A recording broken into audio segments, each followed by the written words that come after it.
오늘도 하나님께서 저와 여러분을 주시는 말씀은 에스겔서 25장 1절의 말씀을 통하여 열방나라 심판의 예언을 보라 하신다는 말씀의 제목으로 하나님의 말씀이 선포될 때 하나님의 목적 계획 뜻이 잘 들려져서 그 말씀에 순종할 때 주시는 참 복을 마음껏 누리시는 저와 여러분 되기를 주의 이름으로 축원합니다.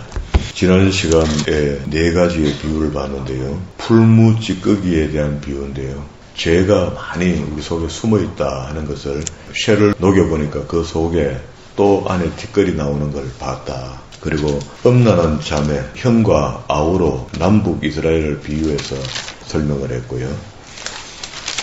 그리고 녹슨 가마솥을 안에다가 음식물 넣고 다 태우고 난 뒤에도 가마솥에 불에 그냥 굽으면은요, 또 가마솥 자체에서 찌꺼기가 나오는 것, 툭툭 튀어나오는 것을 설명하면서 유다의 죄를 그렇게 설명했고요. 그리고 에스겔의 사모님, 아내를 죽게 하면서 그 죽음으로 비유하는 것이 예루살렘 멸망을 비유하는 것으로 비유해서 사실적인 것, 그렇게 그 슬픔을 에스겔이 느끼면서 백성들에게 하나님의 말씀을 증거했고, 그때 마지막에 24장 27절에 보면 그날에 입이 열렸어 하면서 이제부터 본격적으로 하나님의 말씀을 넣어주는 대로 에스겔이 자기 입을 통하여 선포하는 그런 입장이 됩니다. 그리고 이제 25장부터 7개 나라의 심판이 있는데요. 마지막에 애굽 나라가 심판받는 것까지 해서 32장 말미까지 심판에 대한 이야기를 하는데요. 그러면 그 당시에 이스라엘 주변에 있었던 7개 나라가 어떤 죄를 지었기 때문에 하나님께서 그들을 다 심판하시는가. 그리고 또 하나님이 왜 이스라엘의 나라 하나님인 줄 알았더니 온 세상의 나라를 다 관섭하는가. 이런 것들을 우리가 궁금증이 생기죠. 그래서 우리가 성경에 처음으로 올라가서 진짜 주제되는 말씀이 출애굽기 19장 5절과 6절의 말씀입니다. 처음에 하나님께서 이스라엘 백성 되리라 생각하고 그 위에 윗대에 아브라함과 언약을 맺기 시작했죠. 그 언약이 준행되고 이루어지는 데는요, 우리같이 금방 기도하면 금방 응답받고 또 금방 돌아서서 또 그가 무슨 순종도 하고 부정도 하고 막 푸덕푸덕 할 것 같아도요, 그렇게 빨리 안 된다는 걸 성경을 통해서 우리가 배워야 됩니다. 그러니까 우리가 뭘 급해서 기도해갖고 금방, 물론 급한 기도는 누가 그걸 보고 뭐 번개 기도를 하는데 번쩍거리며 기도하면 하나님께서 번쩍 응답하셔서 하는 일도 있습니다. 특별한 경우 물에 빠진 사람은 구해달라 하면 하나님께서 즉각 살려줘야 되지, 그걸 갖다가 가만 놔뒀다가 나중에 복주막하고 놔뒀다가 죽어버리고 막 복이 뭐 필요 있습니까? 그런 이유입니다. 그래서 우리가 하나님의 뜻이 나를 통하여 관찰되어서 내가 훈련받고 시험받고 준비되어서 하나님이 서실만한 그릇이 될 때까지 하나님께서 우리에게 복을 담아주지 않는다는 것을 알고 기다릴 수 있는 믿음도 필요한 겁니다. 그리고 여기 오늘 멸망하는 나라들을 가만히 들여다보니까 우리가 생각했을 때는 별것 아닌 것 같은, 별것 아닌 것은 아닌데 별것 아닌 것 같은 것으로 심판을 받거든요.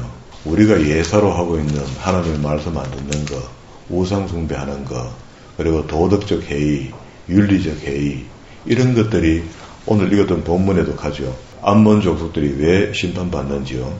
3절 중간에 보면 내 성소를 더럽힘을 받을 때, 1차의 공격을 받을 때, 뒤에 이스라엘 땅이 황폐할 때, 2차 공격을 받을 때, 유다 족속이 사로잡혀갈 때, 3차 공격을 받을 때, 그리고 1, 2, 3차 공격을 받고 나라가 정말 피투성이가 되고 사람이 죽어나가고 어려워지는데 암몬족들이 그 옆에서 그걸 보면서 아하 하고 손뼉을 쳤다는 겁니다. 그들에 대하여 이르기를, 그 멸망하는 이스라엘을 보면서 아하 좋다 하였도다. 이거는요, 윤리적이고 도덕적이고 다 무너진 거죠. 지금은 세계 뉴스를 들을 수 있잖아요. 그래서 미국에서 어떤 일이 벌어졌다 하면 그 참 모자간에 슬픈 이야기가 있어서 그래 됐다 하면 참 안 됐다 하고 우리 같이 슬퍼해주고, 또 기쁜 일이 있으면 잘 됐다 하고 같이 기뻐해주는 것이 사람과 사람에 대한 예의다 말이야.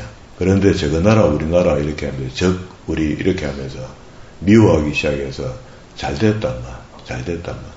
우리 북쪽에서 내려오는 사람들이 그게 교만하고 못되게 굴고 이러면은 그 밉지만, 그 사람이 정상적으로만 살면은 우리가 뭘 도와주고 싶고 주고 싶고 알려주고 싶고 그런 게 우리 형제 아닙니까? 하물며 우리 기독교 속에 기독교인들끼리도 어떨 때는 남이 잘 되는 것을 배아파하고 말이야. 힘들어하는 그런 사람들이 간간히 있잖아요. 그러면 안 된다는 겁니다. 하나님은 그건 못 본다는 거예요. 자, 이 정도 되면은 우리가 어떻게 살아야 될 것인가에 답이 좀 나오죠. 그리고 왜 이방 나라들 하나님께서 관섭하느냐. 세계가 다 내게 속하였다. 처음부터. 그 노아의 방주 이후에 셈과 함과 야벳의 후손으로 전 세계에 퍼져나가 있었지. 그 다 하나님의 백성이다. 그러니까 그들이 당연히 하나님을 경배하고 하나님께 돌아오는 것이 맞는데 이들이 안 돌아온다는 거예요. 그 사명을 주면서 그들이 돌아오게 좀 하라고 제사장의 나라가 되어달라 했던 이스라엘도 결국은 다 멸망하고 말았다. 하나님 뜻을 행하지 못하고. 그래서 그 사명이 결국 신약으로 넘어오게 되거든요. 그리고 예수님께서 오셔서 그 사명을 일깨워줬고 그때부터는 이방인들에게도 이와 같은 사명이 함께 부여됩니다. 부여되는 것이 왕같은 제사장이 되었으니까 이제 하나님의 선전판으로 살아라 하는 것이 베드로전서 2장 2절과 9절에 쭉 기록된 말씀이잖아요. 그러면은 우리가 지금 현재 신약의 말씀을 받아서 왕같은 제사장이 되었다고 왕 타령만 할 것이 아니고 거기에 대한 사명을 감당해야 되는데 지금 이웃나라 믿지 않는 나라에 가서 하나님의 말씀을 알게 하고 하나님의 뜻을 전해야 되는데 어떻게 하면 전할 수 있단 말이죠. 그래서 성경이 우리에게 모본으로 전해주는 선교 방법이 있습니다. 우리가 지금 하고 있는 이런 그 물질 선교, 숫자 많이 보내면은 1등 한다, 2등 한다 이런 선교가 아니고 한 가정을 보내더라도 그 가정이 아브라함 같은 가정, 갈대아 우르를 떠나게 해서 이방 나라에 살게 했던 아브라함이 어떻게 살았는가를 보여주는 것으로 하나님의 영광이 나타나도록 살아가는 선교. 이삭이 그 후손, 그 자녀, 이삭의 가정이 다시 아버지와 똑같은 삶을 살아들여서 주변 사람들에게 하나님 너희와 함께하는 것을 보았다 하는 전도, 선교, 이것이야말로 하나님이 원하시는 미션 오데이가 아니냐, 하나님의 선교가 아니냐. 저는 늘 이렇게 이야기를 하죠. 제가 선교를 보니 그래요. 지금같이 퍼주기 선교, 또 물질 선교 저거 보고, 그리고 또 숫자 많이 보내는 선교, 이게 다가 아니다는 거예요. 선교사가 가서 딴짓하고 오고 다른 생각 갖고 선교하러 가고 하는 그런 선교사들도 많이 봤잖아요. 우리가 이제는 이제 마지막 때에 제대로 된 선교할 수 있는 사람들을 만들어야 되는 거죠. 그러니까 제가 이제 구미가 당기는 것은 은퇴한 분들이 성경을 바로 배우고 바른 믿음이 세워지면은요, 우리나라에 사는 게 아니고 우리나라에도 뭐 교회 없는 곳에 살면 되겠죠. 이렇게 외국에 나가게 되거든. 믿지 않는 사람들 앞에서 믿는 사람들이 이렇게 산다 하고 보여주는데 어디가가 뭐 재정 때문에 조금 더 열심히 하는 척해서 재정을 좀 더 많이 공급받고 이렇게 안 해도 되도록 자기 연금으로만 거기서 충분히 후진국가에서 생활할 수 있거든요. 그렇게 사시다가 수가 다 되어 가거든 고향으로 돌아와서 안식에 들어가는 거, 이거 얼마나 좋겠는가. 마지막까지 자기 연금 갖고 자식 돌아온다고 뒤치다거리 하다가 인생을 종칠 것인가. 우리 생각 한번 해보면 되겠죠. 뻔한 거 아닙니까? 하나님이 원하시는 게 성경 속에서 출애굽기 19장 5절과 6절의 말씀에 세계가 다 내게 속하였고 너희가 다리 놓는 역할을 좀 해라. 장자민족이 되고 선교민족이 좀 되라 했던데 그게 1000년을 지켜도 안 됐고 1500년 만에 결국은 예수님께서 오셔서 우리에게 그 사명이 신약에서 넘어왔단 말이에요. 이방인에게. 넘어왔으니까 선교를 좀 똑바로 했으면 좋겠는데 지금 같은 선교를 해서는 그 큰 덕은 못 받잖아요. 그러면 지금이라도 성경이 이야기하는 선교사를 키우고 만들어서 파송해내면은 훨씬 더 많은 결과가 있을 것이라는 생각을 저는 하게 됩니다. 왜? 성경이 하라는 것이니까. 아브라함을 불러내어서 선교 가정을 보여준 것처럼 그런 가정을 만들어야 된다. 저는 그런 생각이 많이 듭니다. 그래서 하나님께서는 성경 여기저기에 지금 열방의 심판에 대한 이야기를 하거든요. 이사야, 에레미야에도 열방의 심판을 이야기합니다. 여기도 역시 암몬 심판. 이유는 전부 다 윤리 도덕적인 거예요. 특별한 죄를 지은 것 같지 않아요. 그리고 8절에도요. 주 여호와께서 이같이 말씀하시되 모압과 세일에 이르기를 유다족 속은 모든 이방과 다름이 없다 하도다. 그러므로 내가 모압의 한편 곧 그 나라 국경에 있는 영화로운 성읍들을 벳 여시모못과 바알 모혼과 기다다 임을 열고 암몬 족속과 더불어 동방 사람에게 넘겨주어 기업을 삼게 할 것이라. 그러면은 멸망한다 이 말이죠. 나라가 없어진다는 이야기입니다. 그리고 12절에도 주 여호와께서 이같이 말씀하셨느니라. 에돔이 유다 족속을 쳐서 원수를 갚았고 원수를 갚음으로 심히 범죄하였도다. 그러므로 주 여호와께서 이같이 말씀하셨느니라. 내가 내 손을 에돔 위에 펴서 사람과 짐승을 그 가운데서 끊어 대만에서부터 우리나라 같으면 한 나라를 통틀어서 이야기할 때 한라에서 백두까지 이렇게 설명하죠. 대만에서부터 황폐하게 하리니 드단까지 칼에 엎드려지리라. 내가 내 백성 이스라엘의 손으로 내 원수를 에돔에게 갚으리니 그들이 내 진노와 분노를 따라 에돔에 행한 적 내가 원수를 갚음인 줄을 에돔이 알리라. 그게 이웃 나라를 들어서 그 나라를 치는데 그 나라가 이스라엘의 신 여호와 하나님 때문에 이런 일이 벌어지는구나 하는 것을 깨닫게 된다는 겁니다. 알게 된다는 거야. 그리고 왜 알게 되는지 모르겠어요. 그게 하나님의 말씀이 그렇게 말씀하시니까 우리는 그렇게 믿어야 되는 거죠.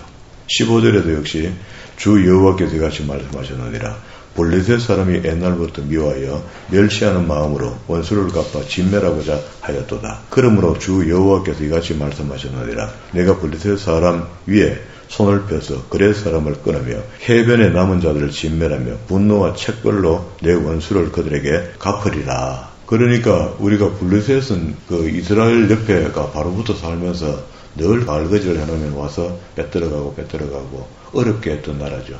오래전부터 그랬죠. 사무엘 때부터 다윗이 골리앗을 무너뜨리는 이런 과정을 계속 옆에서 악재가 된 거죠. 이게 처음에 사사시대 때 이야기했던 대로 그 다 몰아내지 않고 다 이기지 않으면은 결국 끝까지 옆구리를 찌는 가시가 될 것이다 했고 오늘날까지 가자지구에서 문제가 생겨서 이스라엘이 힘들어하는 것을 봅니다. 26장 1절에 11채에 어느 날 초하루에 에스겔은 무슨 달력을 보는지 자기가 어떤 기준되는 달력이 있겠죠. 그래서 11째 해 어느 달 1일날 하나님께서 주신 말씀이다 하고 명패를 늘 적어 놓습니다. 그렇게 선명하죠. 언제 받은 말씀이다. 언제 받은 말씀이다. 그리고 여기 이제 2절부터 두로에 대해서 인자야 두로가 예루살렘에 관하여 이르기를 아하 만민의 문이 깨져서 내게로 돌아왔도다. 그가 황폐하였으니 내가 충만함을 얻으리라. 이웃 나라가 망함으로 자기가 잘 먹고 잘 살게 된다. 이런 관점을 갖고 있습니다. 지금도 그런 나라가 많죠.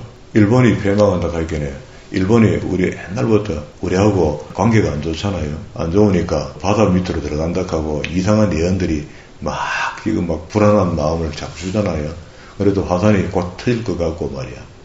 100년마다 한번 돌아오는 주기가 돌아오고 하니까 분위기가 이상하게 되잖아요. 그러니까 알게 모르게 한국 사람 마음속에는 어떤 면에서는 좋다 하는 거야. 그러면 안 됩니다. 저도 때로는 한 번씩 그렇게 좋다에 힘을 실을 때가 있는데 그건 한국 사람이라 그렇습니다. 그러나 우리 기독교인 눈, 하나님의 눈으로 봤을 때는 형제가 죽어가는 겁니다. 믿지 않는 형제지만 그들이 형제잖아요. 결국은 전도만 받으면 형제가 되는데 그것도 예수 믿는 사람 1%라도 있으니까 그래 형제가 어려워지는 것을 보면서 우리가 좋다 할 수 없다는 겁니다. 그러면은 그렇게 옛날에 하늘 합방이하고 우리를 애미고 어렵게 했는데 사과도 안 하고 적하는데 우리가 미워하는 게 맞지 않습니까? 그래도 원수를 사랑하라 했지 않습니까? 할 수 없습니다. 그런 정도의 신앙의 관점에서 눈이 열려져 있어야 되지.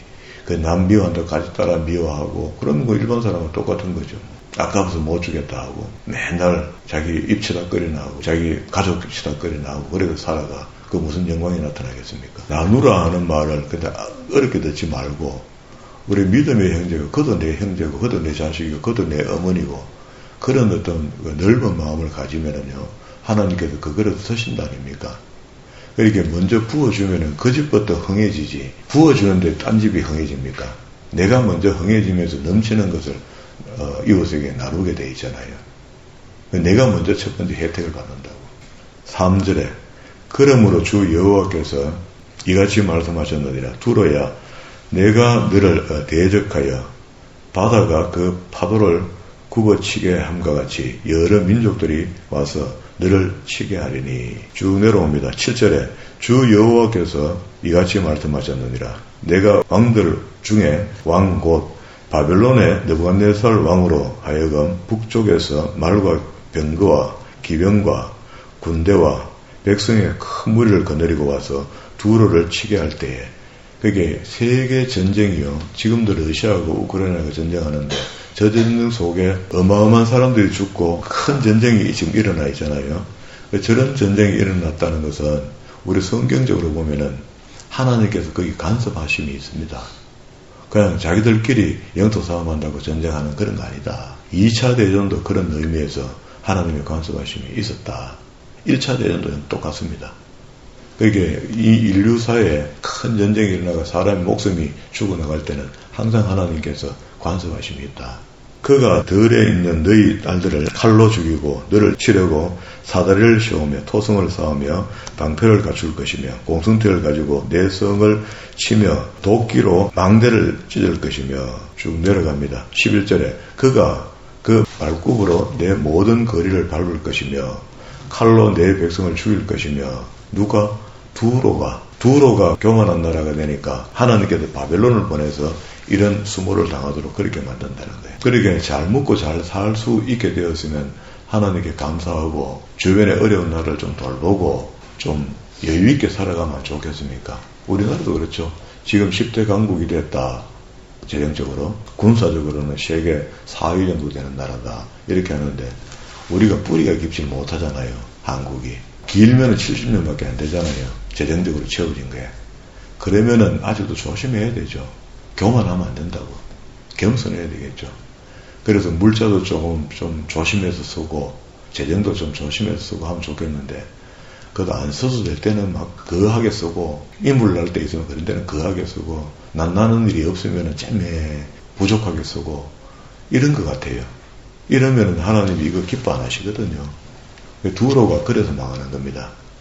내 재물을 빼앗을 것이며 그렇게 재물로 늘 자랑하니까 재물을 없이 하겠다는 겁니다. 그리고 13절에 내가 내 노래소리를 거치게 하며 내 수금소리를 다시 들리지 않게 하고 잘 먹고 잘 사니까 매일 잔치하고 했던 그런 것들 이제 못하게 하겠다. 15절에도요. 주 여호와께서 이같이 두로에 대하여 말씀하시되 내가 엎드려지는 소리에 모든 섬이 진동하지 아니하겠느냐. 다시 말하면 큰 나라 하나가 넘어지니까 주변에 섬나라들이 이 나라하고 교역하던 나라들이 있거든요. 무역하던 나라들이 다 어려워진다. 그런 말입니다. 16절에 그때에 바다의 모든 왕이 그 보좌에서 내려 조복을 벗으며 수놓은 옷을 버리고 떨림을 입듯 하고 땅에 앉아서 너로 말미암아 무시로 떨며 놀랄 것이며 17절 그들이 너를 위하여 슬픈 노래를 불러 이르기를 항해자가 살았던 유명한 성읍이여. 그러면 이제 두로도 지금 그 지도로 본다면은 지중해 쪽에 두로라 이렇게 이야기하는데 옛날에는요 두로가 지중해 쪽에 큰 성이 있다는 거야. 제주도처럼. 그래서 이런 이야기를 자꾸 하는 겁니다. 주변 나라들이 무역하기가 좋고 이랬다는 거야. 배대기도 좋고 그러니까 해변이 모든 주민들이 두렵게 하였더니 어찌 그리 멸망하였는고.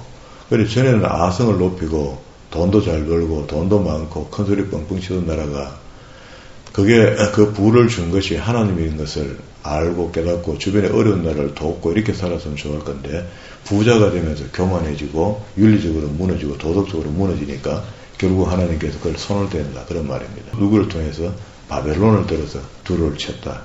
20절에 내가 너를 구덩이에 내려가는 자와 함께 내려가서 예측 사람에게로 나아가게 하고 너를 그 구덩이에서 내려간 자와 함께 땅 깊은 곳에서부터 황폐한 곳에 살게 하겠다. 지옥에 살게 하겠다. 그런 말입니다. 21절에 내가 너를 패망하게 하여 다시 잊지 못하게 하리니 사람이 비록 너를 찾으나 다시는 영원히 만나지 못한다. 무역하는 사람들이 멀리서 왔는데 두로 나라가 어디 가뿐노 이렇게 물으니까 어디 가는지 모른다는 거예요. 땅 깊은 곳으로 접어였으니 이런 잘 나가던 나라가 하나 무너지니까 두로에 대한 애가를 불러라. 슬픈 노래를 불러라.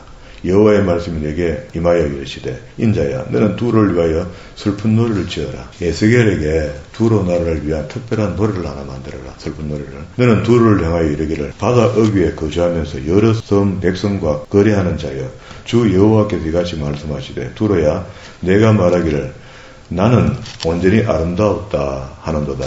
이것도 자만이죠. 잘생겼으면 그냥 주변 사람들이 아이고 멋있습니다 하면 어때요 하고 이래 하는 게 겸손이잖아요. 근데 그렇지 좀 잘생겼지 하고 박장대소 하고 했더니 하나님 그걸 다 보셨다는 겁니다. 4절 내 땅이 바다 가운데 있으며 너를 지은 자가 내 아름다움에 온전하게 하였도다. 선일의 잣나무로 내 판자를 만들었으며 고급 나무를 가져왔다. 너를 위하여 레바논의 백향목을 가져다가 돛대를 만들었도다. 배를 만드는데 멋을 많이 부렸다. 바산의 상수리 나무로 내 노를 만들었고 이게 좀 튼튼하겠죠. 깃딤섬 항양목에 상하로 꾸며 그게 조각을 넣는다. 우리 같으면 자개 넣듯이 갑판을 만들었도다. 애굽에 수놓은 가는 배로 돛을 만들어 깃발을 삼으며 돛대 천을 갖다가 수를 놓아 만들었다. 엘리사 섬에 청색 자색 배로 차이를 만들었고 시돈 아르와 주민들의 내 사공이 되었으며 두로야 내 가운데에 있는 지혜자들이 내 선장이 되었도다. 그러니까 모든 좋은 사람들 이런 사람들 양질의 사람들을 고용하기도 하고 기술자를 데려오기도 하고 그리고 자기들은 돈이 있으니까 그냥 부리는 사람으로만 살았다.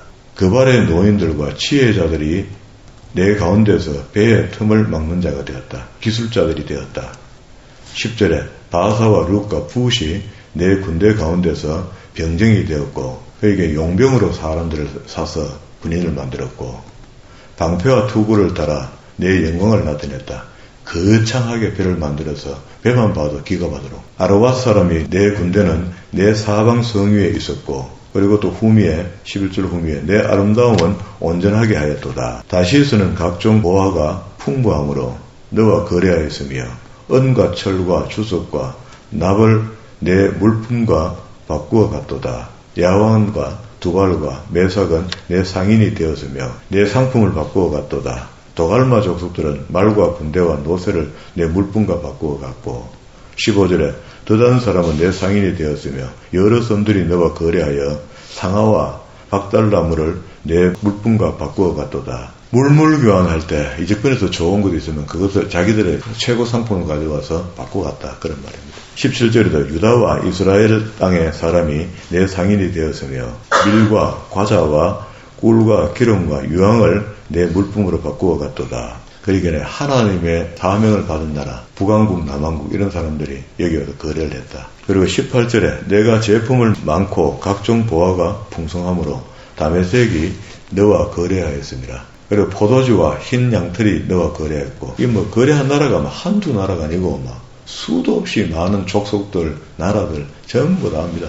여기 내려오면서 20절에 드단, 21절에 아라비아와 게달, 22절에 서바와 라마, 23절에 하란, 간네, 에덴, 서바, 아수르, 길반, 24절 후에 내 물품을 바꾸어 갔도다. 전부 거래했단 말이죠. 25절에 다시스의 배는 때를 지어 내 화물을 나르니 내가 바다 중심에서 풍부하여 영화가 매우 크다. 이 말입니다. 바다 중심에 있었다 하는 말이 지중해 앞쪽에 있었다는 거야. 그런데 그게 없어졌거든요. 그게 하나님의 이때 심판하실 때 심판을 물속에 집어넣는 심판을 할 수 있겠죠. 그래서 없다는 겁니다. 그리고 지금도 간간히 그 속에 바다 밑에 유적들이 조금씩 보인다 하거든요. 그거는 지금 장비가 좋으니까 충분히 확인되거든요. 소성과 운을 땅속에 집어넣는 것처럼 여기는 물속에 집어넣었을 수 있지 않는가. 확실한 근거는 없대요. 그런데 성경은 그렇게 기록합니다. 바다 중간에 사는데 풍부했다. 그러니까 무역하기도 너무 좋았고 그렇게 잘 먹고 잘 사는 나라가 됐는데 두로가 몰락하게 된다는 거야. 내가 사공이 너를 인도하여 큰 물에 이르게 하며 동풍이 바다 가운데서 너를 무찔렀도다. 내 재물과 상품과 바꾼 물건과 내 사공과 선장과 내 배의 틈을 막는 자가 내 상인과 내 가운데 있는 모든 용사와 내 가운데 있는 모든 무리가 내가 패망하는 날에 다 바다 가운데서 빠질 것이며 죽게 된다는 말이죠. 31절에 그들이 다 너를 위하여 머리털을 밀고 굳은 배로 띠를 띠고 마음이 아프게 슬피 통곡하리로다. 34절 내가 바다 깊은 데서 파선한 때에 내 무역품과 내 성객이 다 빠졌으며 섬의 주민들이 너로 말미암아 놀라고 왕들이 심히 두려워하여 얼굴에 근심이 가득하다. 거래처가 없어진다 이런 말이죠. 그러니까 나라들이 무역을 하지 못하게 되니까 근심이 됐다. 36절에 많은 민족이 상인들이 다 너를 비웃으며 내가 공포하여 대상이 되고 내가 영원히 다시 잊지 못하리라 하셨느니라. 그러니까 하나님이 그렇게 서시려고 대상 큰 장사꾼을 만들어줬더니 교만하고 못 서게 돼버렸단 말이야. 그래 되니까 하나님 뜻이 여기서 안 나타나니까 결국 멸망하게 되는데 그 멸망하게 돼서 영원히 망하게 되는데 하나님 망하게 하면 누가 말릴 수가 없잖아요. 28장에 와서요. 두로 왕의 심판에 대한 노골적인 표현을 이야기하면서 이 표현을 사단이 멸망하는 것으로 언유합니다. 그러니까 한 천사가 타락해서 땅에 권세를 잡고 있는 사단이 되는데 그게 에뱀용 마귀다. 창세기로 본다면. 그런데 그것을 완전히 멸망하는 것을 언유법으로 이렇게 설명했습니다. 비유한단 말이죠. 또 여호와의 말씀이 내게 임하여 이르시되 인자야 너는 두로 왕에게 이르기를 주 여호와께서 같이 말씀하시되 내 마음이 교만하여 말하기를 나는 신이라. 잘한다 그래. 이 정도 되면 이제 망하거든요. 교만함이 이 정도 되면 극에 다다랐다. 내가 하나님의 자리 곧 바다 가운데 앉아있다 하도다. 내 마음이 하나님의 마음과 같은 채 할지라도 너는 사람이요 신이 아니거늘 내가 다니엘보다 지혜로워. 이때 이제 첫 번째 포로로 잡혀가는 사람들이 그룹이 다니엘이 중심이 되어 있으니까 지혜자라는 것을 다 알고 있는 겁니다. 그러니까 이제 에스겔이 그걸 이야기하는 거죠. 다니엘보다 지혜로워서 은밀한 것을 깨닫지 못하는 것이 없다고 내 지혜와 청명으로 재물을 얻었으며 금과 은을 곳간에서 저축하며 5절 후미에 그 재물로 말미암아 내 마음에 교만하였도다. 6절 후미에 내 마음이 하나님의 마음과 같은 채 하였으니 7절 그런즉 내가 이방 곧 여러 나라에 강포한 자를 거느리고 와서 너를 치려하니 그들이 칼을 빼어 내 지혜의 아름다운 것을 치며 내 영화를 더럽히며 8절 후미에 바다 가운데서 죽게 할 것이라. 9절 내가 너를 죽이는 자 앞에서 내가 하나님이라 말하겠느냐? 한번 말해봐. 그러면서 결국 두로 왕이 죽습니다. 죽는데 이걸 갖다가 하나님께서 에스겔에게 애가를 지어서 불러라는데요. 12절에 인자야 두로 왕을 위하여 슬픈 노래 애가죠. 애가를 지어 그에게 이르기를 주 여호와의 말씀이 너는 완전한 도장이었고 지혜가 충족하여 온전히 아름다웠도다. 내가 옛적에 하나님의 동산 에덴에 있어서 각종 보석 곧 홍보석, 황보석, 금강석, 황옥, 홍만옥, 창옥, 청보석, 남보석, 홍옥, 황금으로 단장하였으며 내가 시험을 받던 날에 그런데 두로 왕이 시험받던 날에 라고 이야기를 해야 되는데 두로 왕이 이런 식으로 시험받지는 않았잖아요. 어느 날 그는 인류 속에 한 사람으로 태어났다가 왕이 된 건데 이걸 갖다가 언유를 이렇게 하는데 이게 누가 태어나는 것을 이렇게 이야기하느냐. 뒤에 가면 이야기를 합니다. 너를 위하여 소고와 비파가 준비되었다. 그런데 이 두로 왕이라는 사람이 태어날 때 이런 화려함 속에서 태어나는데 너는 기름 부음 받고 지키는 그룹임이야 하죠. 케루빔, 천사로 태어나는 것을 언유한 겁니다. 이 천사를 하나님이 만들 때 이만한 안에 부도 주고 그 소고와 비파가 준비됐다는 것은 노래입니다. 노래도 잘 할 수 있도록 그렇게 해줬다는 거예요. 그렇게 마귀가 임하면 노래 잘 할 수가 있습니다. 음악을 잘 할 수가 있어요. 그런 사람들이 들어있습니다. 너는 기름 부음을 받고 지키는 그룹이며 내가 너를 세우며 내가 하나님의 성산에서 불타는 돌들 사이에서 왕래하였도다.